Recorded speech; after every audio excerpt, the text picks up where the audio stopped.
Case of capital clause, अगर capital clause को, ये जो अबव क्लॉजेज है, आप उसको जो अबव 7 क्लॉजेज हम लोग ने पढ़े, object clause, situation clause, name clause, सबको आप अल्टर कर सकते हो बाय पासिंग स्पेशल रेजोल्यूशन। लेकिन जो कैपिटल क्लॉज जो हम लोग ने ऊपर पढ़ा, उसको हम लोग के, उसको अगर हम लोग चेंज करना चाहते हैं तो वो हम लोग ऑर्डिनरी रेजोल्यूशन के तहत भी कर सकते हैं, मतलब उसके लिए हम लोग को स्पेशल रेजोल्यूशन का दरकार नहीं पड़ेगा। कैपिटल क्लॉज को हम लोग by passing an ordinary resolution in general meeting भी चेंज कर सकते हैं और ऑल्टर कर सकते हैं। तो सभी क्लॉज के लिए हम लोग को स्पेशल रेजोल्यूशन का दरकार पड़ेगा, लेकिन कैपिटल क्लॉज के लिए सिर्फ ऑर्डिनरी रेजोल्यूशन पास करने से हो जाता है। अब आप बोलोगे कि स्पेशल रेजोल्यूशन क्या है, ऑर्डिनरी रेजोल्यूशन क्या है।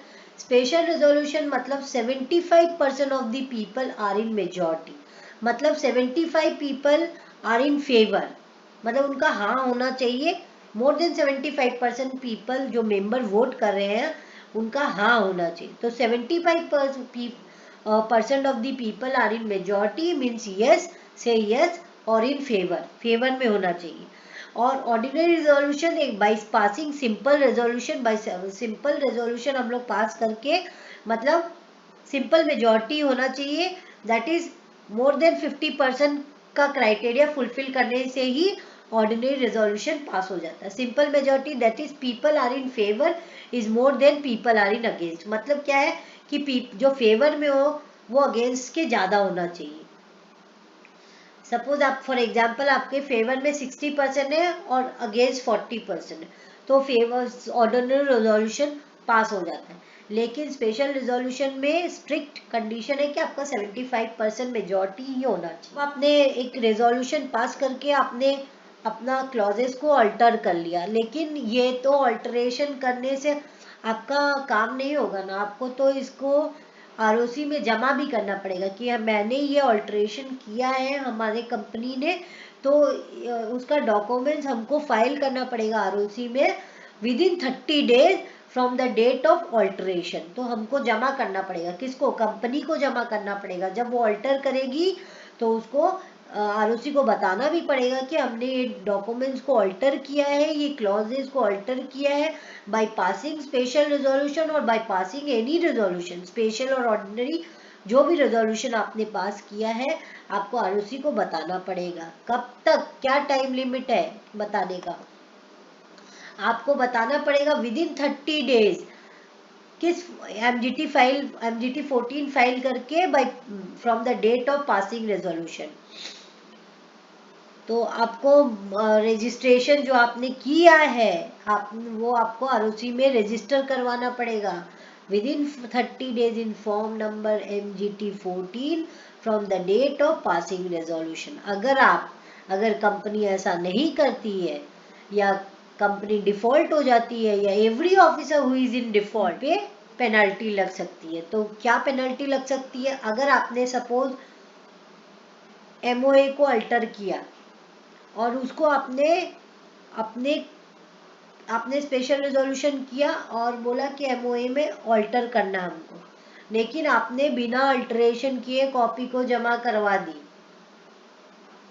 तो जो भी ऑफिसर, कंपनी तो डिफॉल्ट है ही, every officer who is in default उनको पे करना पड़ेगा ₹1000 as penalty for every copy issued without alteration.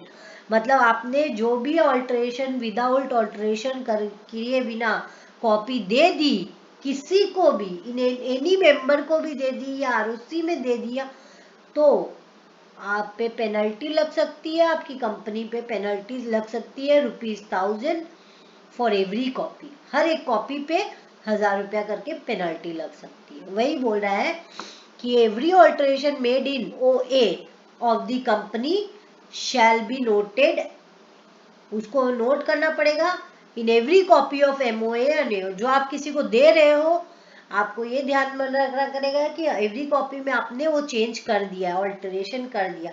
अगर बिना ऑल्टरेशन किए आपने किसी को कॉपी दे दी तो आप पे पेनल्टी, कंपनी पे पेनल्टी और ऑफिसर्स पे भी पेनल्टी लग जाएगी 1000 रुपये की फॉर एवरी कॉपी इशू है। तो कंपनी खुद से तो साइन नहीं करेगी, कंपनी अपने एजेंट को या सब्सक्राइबर को बोलेगी कि आप साइन कर दो on behalf of company.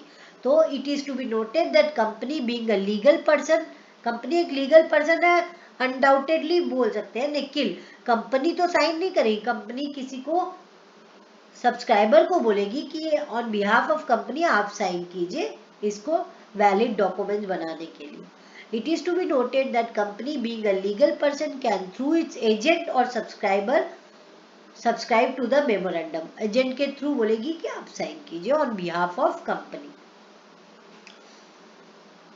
However minor के केस में कौन साइन करेगा?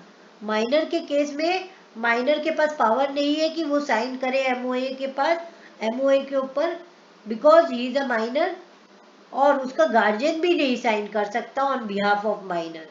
अगर गार्जियन साइन करता है तो वो अपने पर्सनल कैपेसिटी में ही साइन करेगा या सब्सक्राइब करेगा। तो however minor can not be a signatory to a memorandum, minor signatory नहीं हो सकता memorandum as he is not competent to contract, उसके पास पावर नहीं है कि वो कॉन्ट्रैक्ट कर सके। The guardian of minor who subscribe to the memorandum his behalf will be deemed to have subscribed in his personal capacity। Minor के पास power नहीं है कि वो कॉन्टैक्ट कर सके और मेमोरेंडम को साइन कर सके। MOA cannot contain anything contrary to the provisions of Companies Act. If it does, the same shall be void of any legal effects. Similarly, all other documents of the company must comply with the provisions of MOA। मतलब बोल रहा है कि MOA के पास power नहीं है कि वो कंपनी के एक्ट के दायरे के बाहर काम कर कोई भी अपना क्लॉज डाल सके। मतलब MOA cannot contain anything contrary to the provisions of, मतलब कंपनी के एक्ट के अगेंस्ट में कुछ क्लॉज अपने एमओए में डाल सके, कंपनी के पास पावर नहीं है। एमओए को कंपनीज एक्ट ही फॉलो करना पड़ेगा। अगर वो कर लेता है ऐसा कि कंपनी एक्ट के बाहर कुछ कर लेता है तो उसका वैलिड डॉक्यूमेंट्स नहीं माना जाएगा, उसको वॉइड माना जाएगा, वॉइड, और उसका कोई लीगल इफेक्ट नहीं रहेगा। वही बोला गया इन जिसके MOA always comply with companies act, company act को फॉलो करेगी, AOA must comply with MOA and resolution must comply with MOA, AOA and company. अब हम लोग ने जाना एमओए के बारे में कि एमओए क्या है, एमओए किस लिए बनता है। एक लीगल कॉन्स्टिट्यूशनल डॉक्यूमेंट है, एक पब्लिक डॉक्यूमेंट है, साइन कौन कौन करेगा, ऑल्टर कैसे करेंगे, कंटेंट क्या होना चाहिए, टेबल और परफॉर्मा क्या होना चाहिए कब एमओए में, सब हम लोग ने एक बार इन डिटेल डिस्कस किया। अब हम लोग आर्टिकल ऑफ एसोसिएशन के बारे में जानते हैं। आर्टिकल ऑफ एसोसिएशन भी एकदम एमओए की तरह ही है, लेकिन एमओए में क्या बताता है, guidelines of the company, scope and object of the company, और वो रिलेशनशिप बताता है about the company and outsiders का रिलेशनशिप बताता है एमओए। लेकिन आर्टिकल जो रिलेशनशिप बताता है वो कंपनी और उसके मेंबर्स के बारे में, उसके इंटरनल मैनेजमेंट के बारे में, रूल्स एंड रेगुलेशन डिसाइड करता है एओए। एमओए बताता है कि कंपनी कैसे बनेगी, कंपनी कैसे कंपनी एक्ट को फॉलो करेगी, क्या कंपनी की लाइबिलिटी होगी, क्या रूल्स, और एओए बताता है कि कंपनी कैसे काम करेगी, कंपनी का इंटरनल मैनेजमेंट कैसा होगा, कंपनी का रूल्स क्या होगा, कंपनी रेगुलेट कैसे करेगी, कंपनी अपने डायरेक्टर्स का क्या लाइबिलिटी होगा, डायरेक्टर का क्या पावर होगा, कंपनी के मेंबर्स का क्या पावर होगा, कंपनी को कब अप्रूवल लेना पड़ेगा या डायरेक्टर्स को कब अप्रूवल लेना पड़ेगा शेयर होल्डर से कोई काम करने के लिए।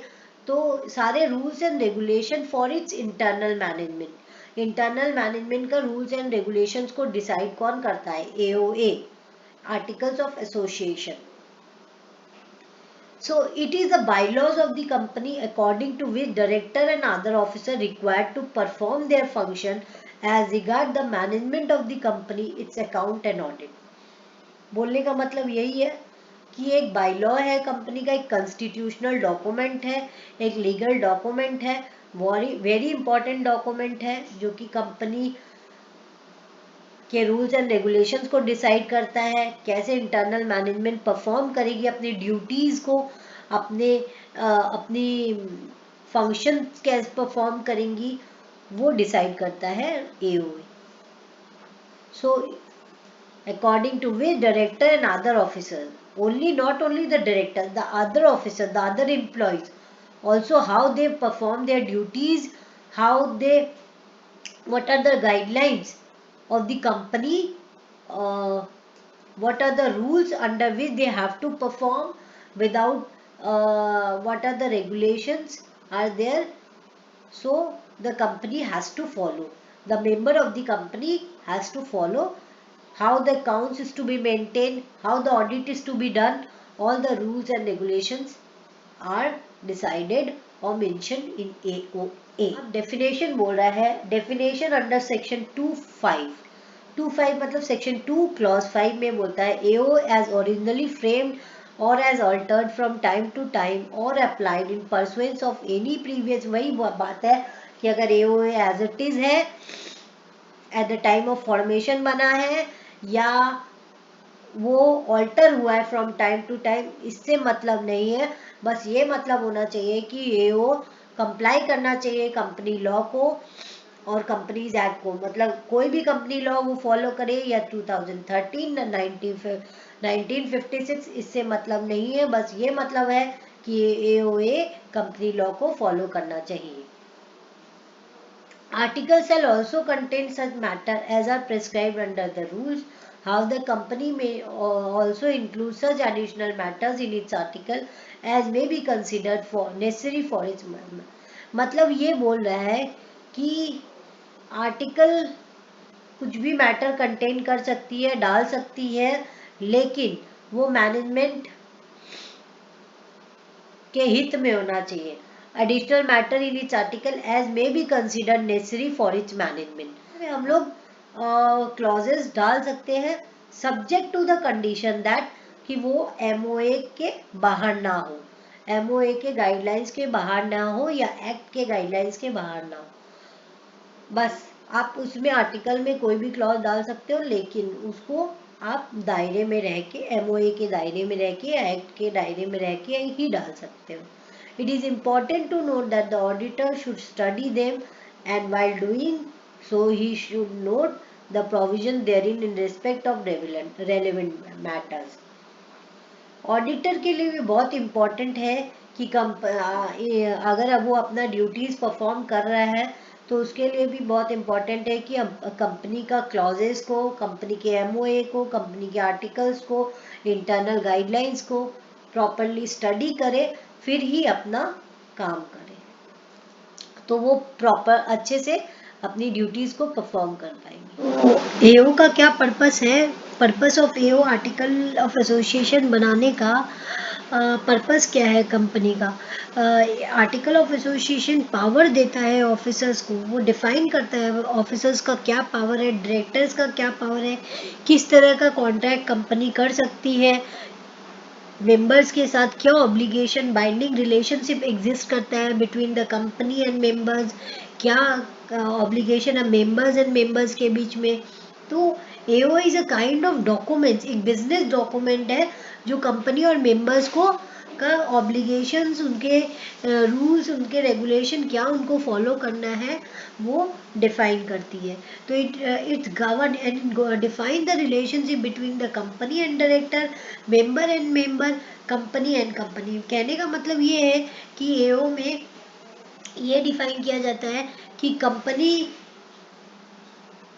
क्या लाइबिलिटी है डायरेक्टर के, कंपनी की क्या लाइबिलिटी है डायरेक्टर के अगेंस्ट में, डायरेक्टर की क्या लाइबिलिटी है कंपनी के अगेंस्ट में, मेंबर्स की क्या लाइबिलिटी है कंपनी के अगेंस्ट में, कंपनी की क्या लाइबिलिटी है मेंबर्स के अगेंस्ट में. फॉर एग्जांपल, एक कंपनी के पास ये पावर है कि वो अगर कोई भी मेंबर अपने शेयर्स जो सब्सक्राइब करता है, वो अगर उसका एप्लीकेशन मनी का वो पेमेंट नहीं करता है, तो कंपनी के पास पावर है कि वो फॉरफिट कर सकती है. कंपनी के पास बाउंड है ऑब्लिगेशन कि कंपनी अपने मेंबर्स या सब्सक्राइबर्स के शेयर्स को फॉरफिट कर सकती है। तो यही रूल्स एंड रेगुलेशंस डिफाइन किया गया है आर्टिकल ऑफ एसोसिएशन में कि कंपनी पे क्या रूल्स है, मेंबर्स पे भी कुछ रूल्स है, कि कंपनी कई डायरेक्टर्स पे भी कुछ रूल्स है। तो ये रूल्स एंड रेगुलेशंस एओ में डिफाइन किया गया है। फिर है फॉर्मेट ऑफ एओ। जैसे एमओए का एक प्रोफॉर्मा है, प्रॉपर एक फॉर्मेट है जिसको कि वो फॉलो करता है, वैसे ही आर्टिकल ऑफ एसोसिएशन का एक फॉर्मेट है, प्रॉपर फॉर्मेट है, एक फॉर्म है। जैसे टेबल एफ है, टेबल GHIJ, 5 फॉर्मेट दिए गए हैं। जैसे कि मेमोरेंडम में ABCDE, वैसे ही इसमें आर्टिकल्स में FGHIJ 5 फॉर्मेट दिए गए हैं। वैसे ही company limited by shares, company limited by guarantee and having a share capital. अगर कंपनी लिमिटेड बाय शेयर्स है तो टेबल एफ फॉलो करेगी, उस फॉर्मेट को फॉलो करेगी। और अगर कंपनी लिमिटेड बाय गारंटी है and having a share capital है तो टेबल जी को फॉलो करेगी, उस फॉर्मेट को फॉलो करेगी। Company limited by guarantee and not having share capital तो टेबल एच को फॉलो करेगी। टाइप ऑफ कंपनीज, जैसी जैसी कंपनीज है, जिस तरह की कंपनी फॉर्म होने मतलब करना चाहती है, वैसा ही हम लोग को मतलब कंपनी को फॉर्मेट एओ में दिया गया है। तो सब तरह की कंपनीज को अलग अलग तरह की फॉर्मेट दी गई है। अगर article of association unlimited company and having a share capital तो टेबल आई फॉलो करेगी, और article of association of unlimited company and not having share capital तो टेबल जे फॉलो करेगी। तो ये सब फॉर्मेट्स है, प्रोफॉर्मा है एक कि कंपनी किस तरह की टाइप ऑफ कंपनीज पे कौन सा टेबल एप्लीकेबल होगा। Any provisions in the memorandum or article in case of limited by guarantee and not having share capital, जो कि यहाँ पे दिया गया है limited by guarantee and not having share capital, limited by guarantee and not table H, जो बोला गया है आर्टिकल ऑफ एसोसिएशन या मेमोरेंडम के लिए कि company limited by guarantee and not having share capital shall not give any person a right to participate in divisible profit of the company otherwise than as a member if the such things is done it shall be void। बोला गया है कि अगर कोई ऐसी company है जो limited by guarantee है और इसका कोई शेयर कैपिटल नहीं है, तो जो डिविजिबल प्रॉफिट है, डिविडेंड है, उसी पर्सन को मिलेगा जो उसका मेंबर है। अदरवाइज अदर देन मेंबर किसी को भी shall not give any person a right, किसी पर्सन का राइट नहीं है to participate in divisible profit of the company otherwise than as a member, सिर्फ मेंबर को ही ये राइट है। अगर वो ऐसा कुछ करता है, किसी और को देता है, तो वो प्रोविजन नल एंड वॉइड हो जाएगा, shall be done as void. Section 5 of the article of association एक प्रोविजन डाला है। क्या प्रोविजन है वो?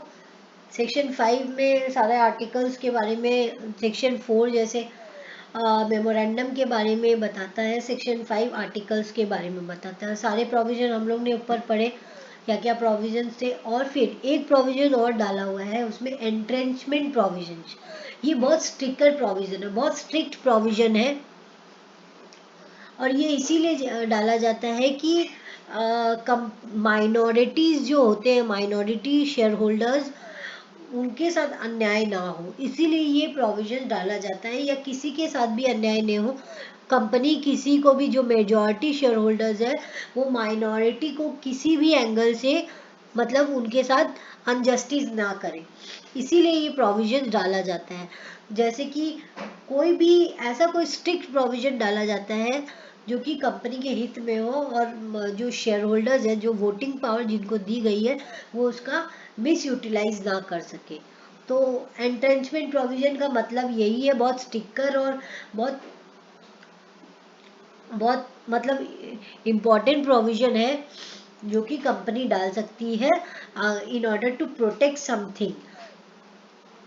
किसी के बेनिफिट, कंपनी के बेनिफिट या माइनॉरिटी इंटरेस्ट के बेनिफिट में अगर होगा तो वो एंट्रेंचमेंट प्रोविजन डाल सकती है। किसमें? आर्टिकल में। द आर्टिकल में contain provision for entrenchment to protect something to the effect that specified provisions of the article may be altered only if the condition or procedure as that are more restrictive, बहुत restrictive है, then those applicable in case of special resolution are met or complied with। इसका मतलब ये है कि बहुत restrictive provisions है, अगर आपको ये प्रोविजन डालना है तो आपको स्पेशल रेजोल्यूशन पास करना पड़ेगा। स्पेशल रेजोल्यूशन मतलब 75% इन केस ऑफ, अगर पब्लिक कंपनी है तो 75% का क्राइटेरिया है, और प्राइवेट है तो ऑल दी मेंबर्स का कंसेंट लगेगा, सब मेंबर्स को यस बोलना पड़ेगा, तभी ये प्रोविजन डाला जा सकता है। और ये प्रोविजन बहुत स्ट्रिक्ट है। फॉर एग्जाम्पल, माइनॉरिटी जो शेयर होल्डर्स है उनके पास टैक्स है 25% और मेजॉरिटी के पास है 75%। लेकिन अगर कोई भी एक कंडीशन, कोई भी एक डिसीजन अगर मैनेजमेंट लेता है तो जो कि माइनॉरिटी के अगेंस्ट में हो, अगर आप कोई भी 75% ऑफ वोटिंग राइट्स लेके अगर कोई भी डिसीजन पास कर लेते हो जो कि माइनॉरिटी के हित में नहीं होता है, तो ऐसा एक स्ट्रिक्ट प्रोविजन डाला जाता है कि ये प्रोविजन तभी एप्लीकेबल होगा जबकि ये स्पेशल रेजोल्यूशन तो पास होगा ही मोर देन 75%, उसके साथ एक पॉइंट डाला जाता है सब्जेक्ट टू द कंडीशन कि आप 20% जो शेयर होल्डर्स है उनका भी कंसेंट ले, अगर कोई भी डिसीजन मैनेजमेंट लेता है तो ऐसा कोई प्रोविजन डाला जाता है जो कि टू प्रोटेक्ट समथिंग, कि आपसे स्पेशल रेजोल्यूशन पास करके कोई भी डिसीजन नहीं ले सकते। Manner of inclusion of entrenchment provision.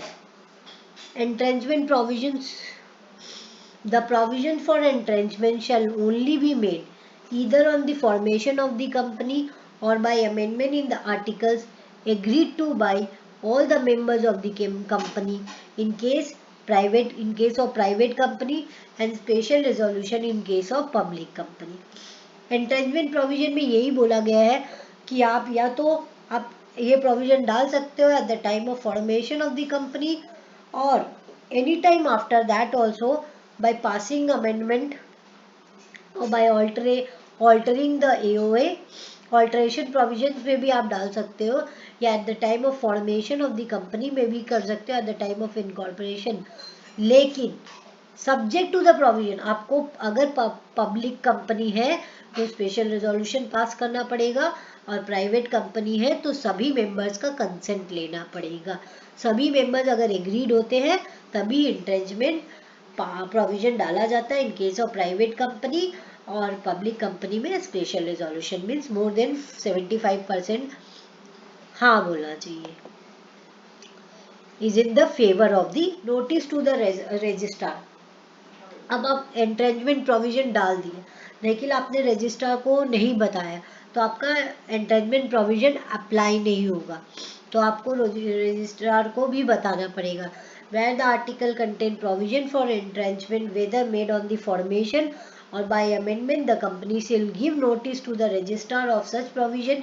Inform करना पड़ेगा रजिस्ट्रार को कि हम लोग ने ये प्रोविजन डाला है फॉर्मेशन के टाइम या एनी टाइम आफ्टर दैट, उन लोग को रजिस्ट्रार आरओसी में बताना पड़ेगा in prescribe form and manner prescribed as prescribed. अगर हम लोग को एओए को कंपनी को अल्ट्रेशन करना आर्टिकल को, तो क्या वो कर सकती है। सेक्शन 14 बोलता है कि अल्ट्रेशन एओ में हो सकता है।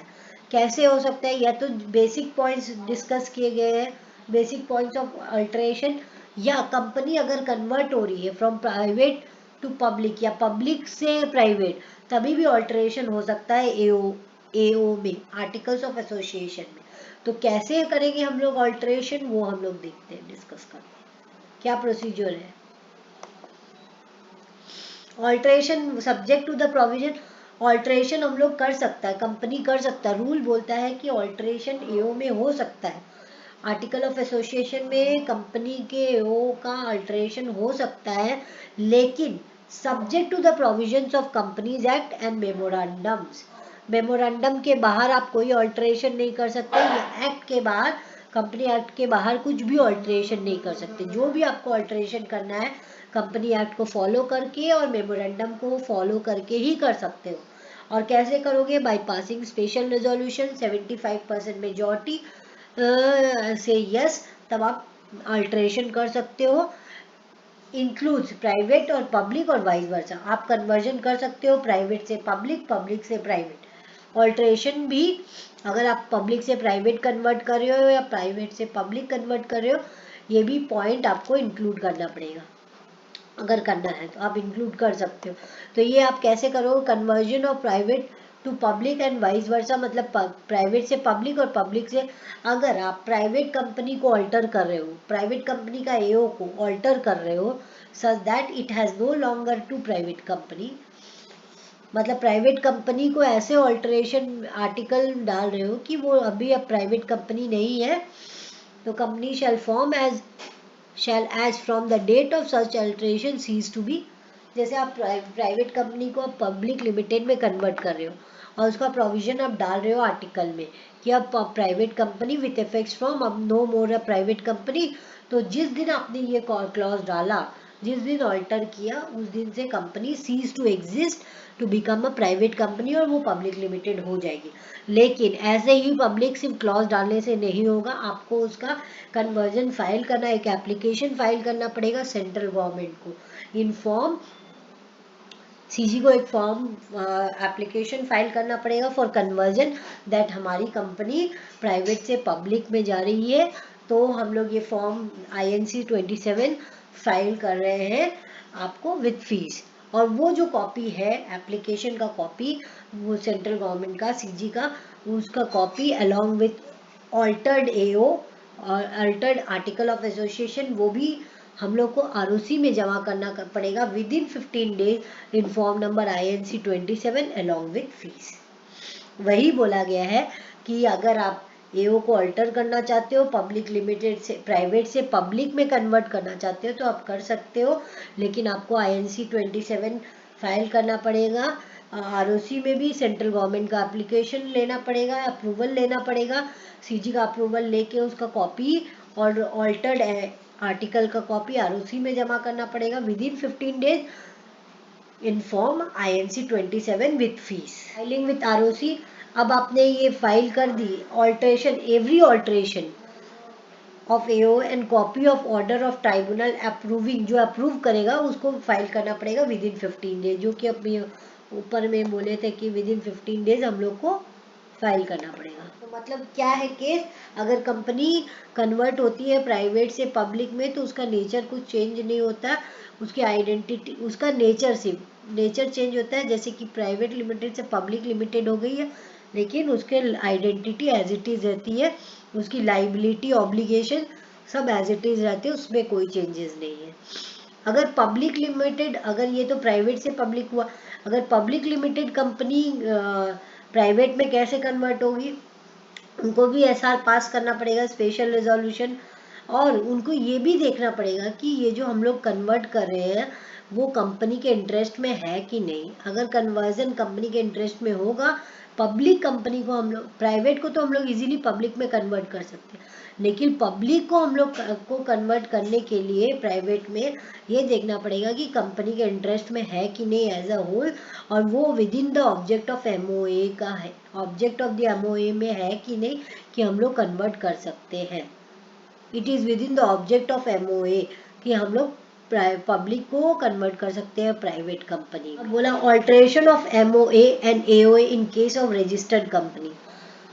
ऑल्टरेशन हम लोग ने देखा, एक तो बेसिक पॉइंट्स देखा, नेक्स्ट इज प्राइवेट से पब्लिक, पब्लिक से प्राइवेट कैसे कन्वर्ट होता है। अब देखेंगे कि MOA, अगर MOA में एंड आर्टिकल में रजिस्टर्ड, कोई रजिस्टर्ड कंपनी है तो अगर उसका ऑलरेडी रजिस्टर्ड कंपनी है उसमें ऑल्टरेशन करना है, किसमें, मेमोरेंडम ऑफ एसोसिएशन में एंड आर्टिकल ऑफ एसोसिएशन में। अगर कोई रजिस्टर्ड कंपनी ऑल्टर करती है उसको अंडर सेक्शन 18 में, तो वो कैसे करेगी। by alteration of MOA and AOA. Any class of registered company can convert to another class of registered company. मतलब MOA को या AO को अल्टर्ड करके कोई भी registered class, any class of registered company can convert, कोई भी class of registered company convert कर सकती है another class of registered company में. मतलब आप रजिस्टर कर सकते हो एक क्लास से दूसरे क्लास में. फिर रोल ऑफ आरओसी क्या है? आरओसी देखेगा कि सारा सेटिस्फाई एमओए में कंडीशंस हुआ है कि नहीं, प्रोविजन जो है एज पर कंपनीज एक्ट है कि नहीं, रजिस्ट्रेशन हुआ है कि नहीं, आरओसी चेक करेगा. फिर वो देखेगा कि सारा conditions and provision as per registration है कि नहीं, पुराना रजिस्ट्रेशन को वो क्लोज करेगा, रजिस्टर करेगा डॉक्यूमेंट्स सारा जो कि हम लोग ने नया कंपनी रजिस्टर करने के लिए जो रजिस्टर्ड था ऑलरेडी उसमें ऑल्टरेशन करने के लिए, कन्वर्ट करने के लिए.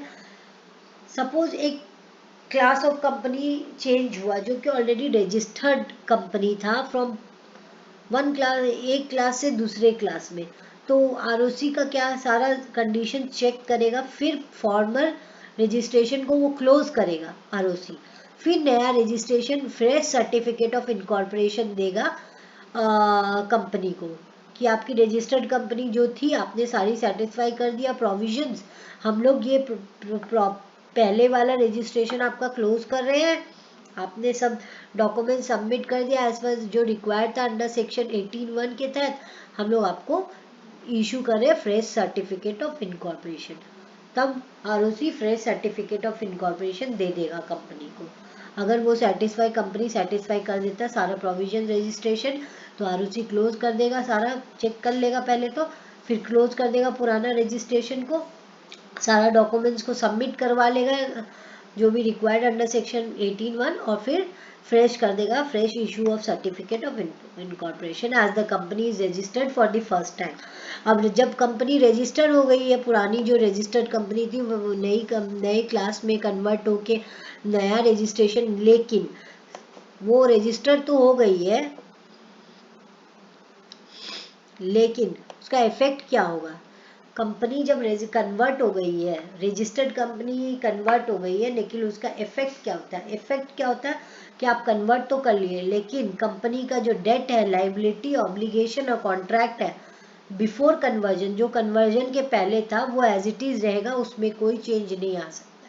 वो आपका जो आप किसी के साथ कॉन्ट्रैक्ट करके रखे हो पहले बिफोर कन्वर्जन, या किसी की लाइबिलिटी ऑब्लिगेशन कंपनी पे पेंडिंग है, तो वो कन्वर्जन के बाद एज इट इज रहेगी विदाउट एनी चेंज. उसमें आप कुछ भी चेंज नहीं कर सकते और आपको ऑब्लिगेशन उसे फुलफिल ही करना पड़ेगा, डेट लाइबिलिटी चुकानी ही पड़ेगी, वो कॉन्ट्रैक्ट को आपको पूरा ही करना पड़ेगा कंपनी को. वो नहीं बोल सकता कि हम लोग तो कन्वर्ट हो गए तो हम लोग पे अब हम लोग तो नया कंपनी पूरा फॉर्म कर लिया, मेरे पास हमारे ऊपर कोई लाइबिलिटी नहीं. Registration of company shall not affect any debt, liability, obligation or contract before conversion. So, debt, liability, obligation and contract may be enforced as if such registration has not been done. बोलने का मतलब ये है कि वो जो date liability है registration के पहले, ऑल्ट्रेशन के पहले था, रूल बोलता है कि वो डेट लाइबिलिटी ऑब्लिगेशन कॉन्ट्रैक्ट वो एज इट इज रहेगा जो आपका ऑल्ट्रेशन के पहले था, कन्वर्जन के पहले था, उसमें कोई चेंजेस नहीं हो सकता. अब कंपनी का क्या लिमिटेशंस है? लिमिटेशंस टू ऑल्टर एओ, आप ऐसे ही कोई भी एओ को ऑल्टर नहीं कर सकता. आप ये देखोगे ऑल्ट्रेशन के पहले कंपनी ये रूल बोलता है, ये चेक करोगे कि कंपनी का क्या लिमिटेशन है कि वो ऑल्टर कर सके एओ को. पहले तो ये देखेगा कि वो जो ऑल्ट्रेशन हम लोग आर्टिकल ऑफ एसोसिएशन में कर रहे हैं, it should not be inconsistent with MOA. MOA के मेमोरेंडम के बाहर में नहीं हो, वो मेमोरेंडम का रूल्स को फॉलो करता हो, उसको मतलब उसको उल्लंघन नहीं करता हो. It should not be inconsistent with MOA it should not be inconsistent with statute और लॉ के बाहर नहीं जाना चाहिए, वो लॉ के अंदर में ही रहना चाहिए। It should not be inconsistent with any decision given by court और ट्राइब्यूनल और कोर्ट ने कोई डिसीजन दिया है तो जो अल्टरेशन हो रहा है वो इनकंसिस्टेंट नहीं होना चाहिए, उनके डिसीजन के बाहर नहीं होना चाहिए। It should not contain any illegal provision जो कि मेंबर्स के हित में ना हो, डायरेक्टर्स के हित में कोई इलीगल प्रोविजन ना कंटेन करे article. It should not contain any mala fide clause जो कि कंपनी के हित में हो लेकिन अदर्स के अगेंस्ट में हो, ऐसा कोई प्रोविजन नहीं डाले आर्टिकल्स में। It should not constitute fraud on minority के ऊपर कोई फ्रॉड कंस्टिट्यूट ना हो। It should not breach the contract with third party, ऐसा कोई क्लॉज ना हो जो कि थर्ड पार्टी कॉन्ट्रैक्ट को ब्रीच करता हो।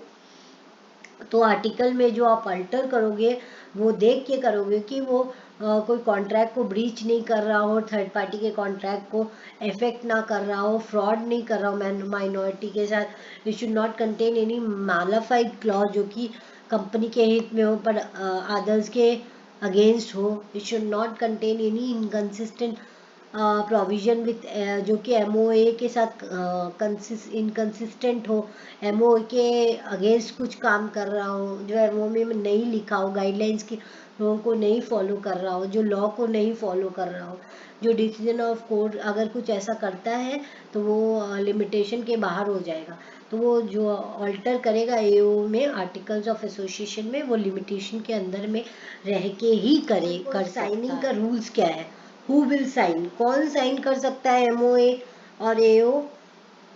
एक तो memorandum must be printed copy होनी चाहिए, डिवाइडेड इनटू पैराग्राफ्स में होना चाहिए, नंबर्ड प्रॉपरली होना चाहिए, sign by at least 7% in case of public company, 2 case in private company, 1 in case of 1% company. 2% at least sign कर सकते हैं प्राइवेट कंपनी में, पब्लिक कंपनी में 7% मिनिमम और 1% कंपनी में 1%। कब साइन? इन प्रेजेंस ऑफ एटलीस्ट एक विटनेस होना चाहिए विद हु विल अटेस्ट, जो अटेस्ट करेगा उन लोग का signature. The particulars about the signatories to the memorandum as well as the witness. अब साइन करेगा विटनेस के सामने सब, और विटनेस का भी अटेस्टेशन होगा उस सिग्नेचर पे, और विटनेस का और जो सिग्नेटरीज है उन सभी का डिटेल्स, एड्रेस, उनका ऑक्यूपेशन, उनका डिस्क्रिप्शन सब उस मेमोरेंडम में होना चाहिए। तो वही बोला है, the particulars about the signatories to the memorandum as well as the witness का भी होना चाहिए, as to their address, communication address, description होना चाहिए, उनका ऑक्यूपेशन होना चाहिए, must also be entered. In case अगर सपोज ये तो लिटरेट थे तो इन लोगों ने साइन किया, अगर कोई भी सब्सक्राइबर जो इलिटरेट होगा, जो जिनको पढ़ना लिखना नहीं आएगा, तो वो मेमोरेंडम को कैसे साइन करेंगे? पहला बात, उन लोग अपना साइन देंगे बाय थंब इम्प्रेशन, उन लोग अपना एफिक्स करेंगे साइन थंब इम्प्रेशन, और जो मेमोरेंडम बना रहा है, राइटर ऑफ द मेमोरेंडम या आर्टिकल, वो उनको पढ़ेगा पूरा मेमोरेंडम और आर्टिकल, उनको जो इलिटरेट सब्सक्राइबर उनको पढ़ के समझाएगा, शैल रीड एंड एक्सप्लेन द, पूरा समझाएगा, और place the name of the subscriber, उनका नाम लिखेगा, उसके नाम के बगल में नंबर ऑफ शेयर्स उन लोग ने कितना लिया है वो भी लिखेगा। So in case of illiterate subscribers के लिए क्या है, इलिटरेट सब्सक्राइबर्स अगर होंगे तो एफिक्स इज थंब इम्प्रेशन और mark, the writer shall read and explain the MOA and AOA, place the name of the subscriber, write the number of shares taken by him, कितना shares उन्होंने लिया है। अब if the subscriber, अगर subscriber, ये तो individuals के बारे में बोला गया, अब सब्सक्राइबर अगर बॉडी कॉर्पोरेट है तो वो खुद से तो साइन, बॉडी कॉर्पोरेट इज एक आर्टिफिशियल पर्सन होता है जो कि साइन नहीं कर सकता, तो उसके अगेंस्ट में on behalf of body corporate कौन, किसको ऑथराइज दिया जाता है? डायरेक्टर्स को, ऑफिसर्स को या एम्प्लॉय को ऑथराइज किया जाता है कि on behalf of company they will sign the all the important documents as well as MOA and AOA. तो इम्पोर्टेंट डॉक्यूमेंट्स कौन साइन करेगा on behalf of company? Directors, officers और employees. So MOA and AOA is signed by directors, officers or employee authorized by board of directors in case if the subscribers is a body corporate. And if the subscriber is a LLP और partnership LLP है तो partners of LLP कोई भी partner sign कर सकता है, या सब पार्टनर्स मिलके जिसको ऑथराइज करते हैं बाय पासिंग रेजोल्यूशन वो भी साइन कर सकता है, अगर लिमिटेड लाइबिलिटी पार्टनरशिप फर्म है तो.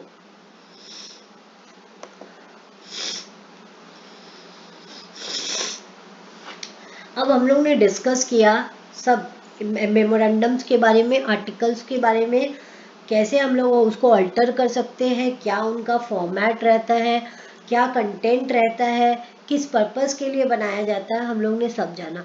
अब एक बार हम लोग इसका डिफरेंस कि MOA memorandum of association, an article of association में डिफरेंस क्या है. मतलब दो बहुत इंपॉर्टेंट डॉक्यूमेंट्स है for formation of the company, दोनों ही कॉन्स्टिट्यूशनल लीगल डॉक्यूमेंट्स है, दोनों ही पब्लिक डॉक्यूमेंट्स हैं, तो दोनों में डिफरेंस क्या है.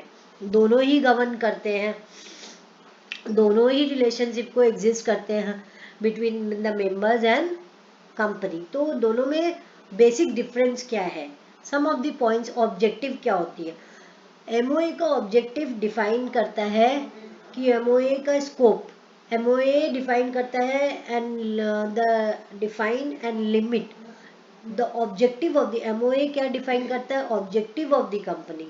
बट AOA डिफाइन करता है, lays down the rules and regulation for the internal management. MOA क्या बोलता है कि कंपनी का क्या ऑब्जेक्ट है, क्या स्कोप है, और AOA बोलता है रूल्स एंड रेगुलेशन क्या है for internal management.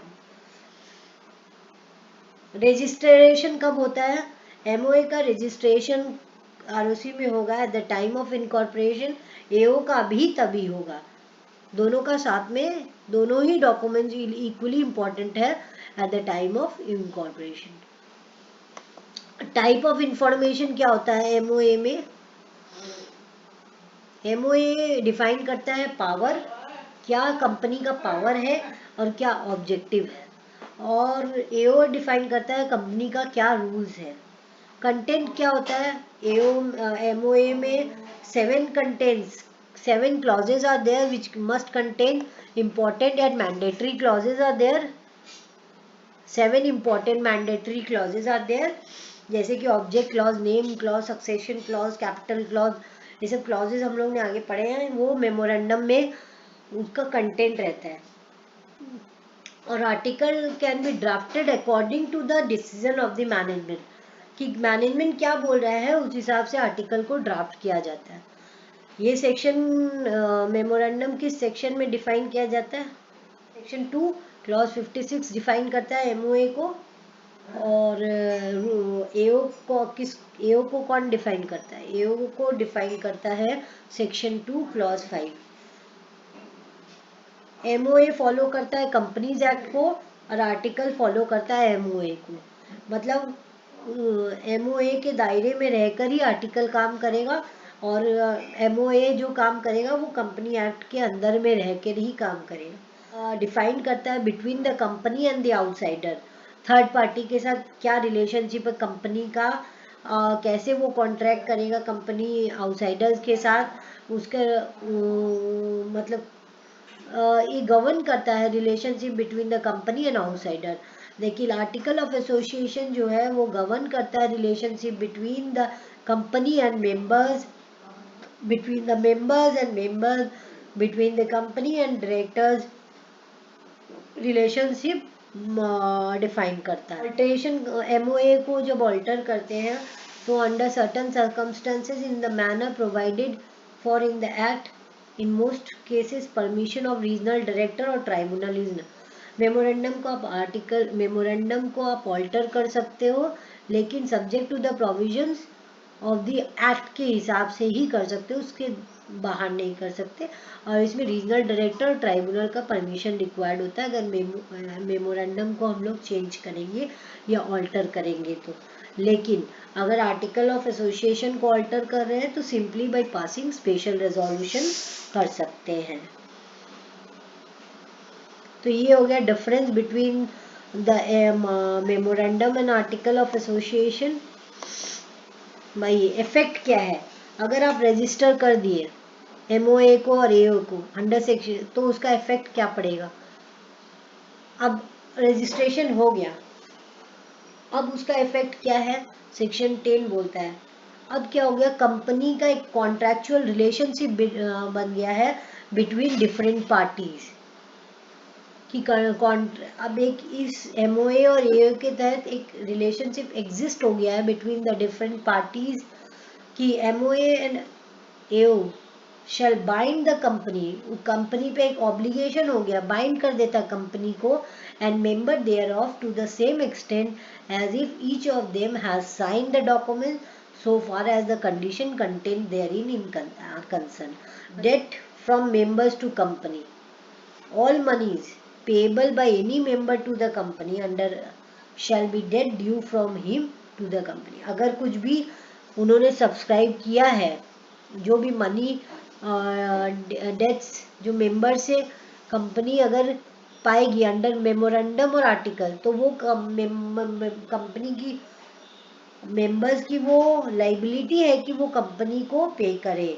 Shell be the debt due from him, वो कंपनी को देना ही पड़ेगा। लीगल रिलेशनशिप अराइजिंग, एक लीगल रिलेशनशिप भी अराइज हो जाता है ऑन रजिस्टर, जब एमओए और एओ रजिस्टर हो जाता है किसके बीच में, लीगल रिलेशनशिप एग्जिस्ट हो जाता है बिटवीन मेंबर एंड कंपनी, जो कंपनी मेंबर्स के बीच में और कंपनी के बीच में एक लीगल रिलेशनशिप एग्जिस्ट हो जाता है, आ जाता है। कंपनी और मेंबर के बीच में एक लीगल रिलेशनशिप आ जाता है, मेंबर्स और मेंबर्स के बीच में एक लीगल रिलेशन आ जाता है, और कंपनी एंड आउटसाइडर्स के बीच में, मतलब थर्ड पार्टी के बीच में एक लीगल रिलेशन आ जाता है जब एमओए और एओ रजिस्टर हो जाता है उसी में।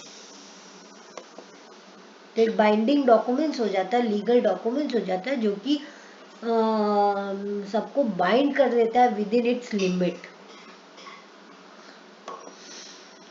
Binding relationship between companies and others बोला है, क्या बाउंड करता है, बाउंड कर देता है, मेंबर्स को बाउंड करता है। Members are bound to comply with the provisions of the company. जैसे कि for example company forfeit the shares of the member और नॉन पेमेंट, कंपनी के पास ये पावर है कि वो फॉरफिट कर सकती है मेंबर्स के शेयर्स को अगर मेंबर्स नॉन पेमेंट नहीं कर सके of any call, first call second call, लोग अगर पेमेंट नहीं कर सकता तो company is bound to forfeit the shares of the members. So members bound to company, ये members bound to company, company bounds to member, ये तो members के ऊपर ऑब्लिगेशन है। अब कंपनी के ऊपर क्या ऑब्लिगेशन है, कंपनी पे ये ऑब्लिगेशन है कि वो मेंबर्स को, सभी मेंबर्स को equally as a in an individual capacity send करेगी notices and allow them to cast vote in meeting. और members bound to other member दूसरे मेंबर को शू नहीं कर सकता in any fraudulent activity, but share holder can sue the other member for doing any fraudulent activity. तो अगर एक member है दूसरे मेंबर को अगर वो कुछ गलत कर रहा है तो उसको शू नहीं कर सकता, बट शेयर होल्डर्स कर सकते हैं। डायरेक्टर एंड कंपनी, क्या हुआ, डायरेक्टर्स और company, directors are liable to action at the instance of the members.